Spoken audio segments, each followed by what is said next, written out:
ভাইরে, দুনিয়াটা যদি একটা রঙ্গমঞ্চ হয় তাইলে বাংলাদেশ হইলো তার হেড অফিস, যেখানে 1 মিনিটের জন্য কেউ মন খারাপ করে থাকতে পারে না। কয়েকদিন পর পরই একখান টপিক ভাইরাল হইবই হইব। মানে রাতে ঘুমায় সকাল থেকে উঠলেই দেখবেন রাতারাতি একটা নতুন বিনোদন চলে আসছে। মানুষ টাকা খরচ করে স্ট্যান্ড আপ কমেডি দেখতে যায়, আর আমরা ঘরে বসে বসে ফেসবুকে স্ক্রল করে ফ্রিতে কমেডি দেখতে পাই। এই যেমন ধরেন কিছুদিন আগেই দেখলাম ছাত্রলীগ নেতারা বিয়ে করার দাবিতে বৈষম্য বিরোধী এক ছাত্রী অনশন করতেছে। এই তো ভোলা জেলার চর ফ্যাশন উপজেলায় বিয়ের দাবিতে ওই ছাত্রলীগ নেতার বাড়িতে অনশন করতেছে ওই বৈষম্য বিরোধী ছাত্রী।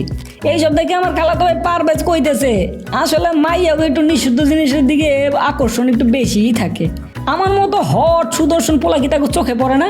আর একদিকে দেখে এক মাইয়া আইফোন কেনার জন্য সে নিজেরই কিডন্যাপ করে মায়ের কাছে মুক্তিপণ দাবি করছে। কারণ কি, সে মুক্তিপণের টাকা দিয়ে আইফোন কিনবো। এই জন্য এক বিশ্ব সেরা টিকটকার বলে গেছে, আহা অভিনয়ের জন্য নারী সেরা রে। আর আইফোন যে একটা ব্র্যান্ড, এই মাইয়া সেটা আসলেই প্রমাণ করে দিল।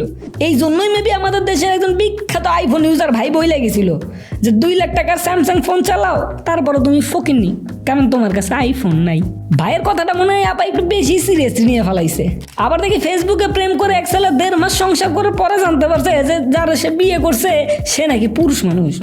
এখন ভাই আমার কথা হয়েছে, এই বিয়ের 1.5 মাস সংসারের বয়সে ওই ছেলে কি 1.5 মাসে 24 ঘন্টা করে রোজা রাখছিল?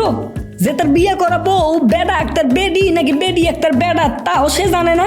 আবার এই বেডা একটার বেডির মাঝখানেই আমাদের দেশের সুদর্শন পুরুষ হিসেবে অ্যাওয়ার্ড পেয়েছেন আমাদের দেশের চিরচেনা কোরিওগ্রাফার অ্যাডলফ খান।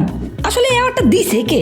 সে কি ভুল করে সুদর্শন নারীর অ্যাওয়ার্ড দিতে গিয়ে ভুলে পুরুষ অ্যাওয়ার্ড দিয়ে ফেলছে, নাকি সে নিজেও এমনই একজন বেডা একটার বেডি? আবার দেখি অন্যদিকে বিটিএস এর গান শুনতে না দেওয়া এক বাচ্চা নিজের বিটিএস আর্মি দাবি করে বাসা থেকে পালায় গেছে। মাইয়া নাকি বিটিএস এর কাছে চলে যাইব। আসলে এই সব মাইয়াগো মাথা থেকে এইসব ভূত নামানোর জন্য একটাই সমাধান। কি ভাবতেছেন নির্বাচনের কথা বলবো? না রে ভাই, ওই অধিকার শুধুমাত্র আমাদের নির্বাচন বাবার। এইটা তো যেমন তেমন বিষয়। এখন আপনারা যে বিষয়টা বলবো ওইটা শুনলে আপনার পিছু লক হয়ে যাইব। তাই পাও 2টা কেসকি মেয়েরা বসেন। নড়াইল লোহাগড়া উপজেলায় এক স্ত্রী বটি দিয়ে শাকসবজি কাটার পরিবর্তে তার স্বামীর বিচি কেটে ফেলাইলো। কারণ হইতেছে স্বামী পরকিয়া করে। এইটা শুনলে তো আমার খালতো ভাই পারভেজ শার্লক হোমসের মতো ভাব নিয়ে ভাবা শুরু করলো। বুঝলাম না আপনারা কেন পুরুষের ভবিষ্যৎ নিয়ে টানাটানি করে। এই রহস্যর জট ভাঙতেই হইব।